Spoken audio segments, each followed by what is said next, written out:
अधिवक्ता कौन देगा? सुनो, आज सुनो, कल से नियम सुनो, उत्तर प्रदेश में अधिवक्ता कौन देगा? बता दूंगा ना, पूरे उत्तर प्रदेश में। विजय शंकर तिवारी बात कर रहा हूँ V24 न्यूज से। जी भैया, आपका एक सोशल मीडिया पे बहुत तेजी से वीडियो वायरल हो रहा है।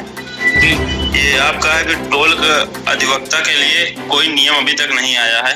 मेरी मुहिम है, चला रहे हम लोग, फिर भी आप लोग कहते हैं कि अगर कोई टोल मांगता है तो उसको सीधा ठोक दो, हाथ पर तोड़ दो। इस पर आपकी क्या विचार है, क्या प्रतिक्रिया? आखिरकार ऐसा क्यों कर रहे हैं आप? ये शब्द थे ठोकने का मतलब ये नहीं होता कि हम लोग किसी आदमी को ठोक देंगे। बैरियर को ठोकने की बात हो रही थी जी, और उस बैरियर के भी अपने हाथ पैर होते हैं, जो गाड़ी बोलते हैं उसको, जो है मेरा मुद्दा था कि विवाद न करके जो है संवाद जिससे अगर बनती अच्छी ना तो उस टोल को जो है ठोक दीजिए। दूसरा मामला यह है कि रामपुर के बाद बाराबंकी में अधिवक्ता पर गोली मारकर हत्या कर दिया गया था। उस पर आपने क्या कदम उठाया था? आप पे दो घटना थी रामपुर वाली, हम लोगों ने एक दिन सामूहिक अनशन किया था। जी।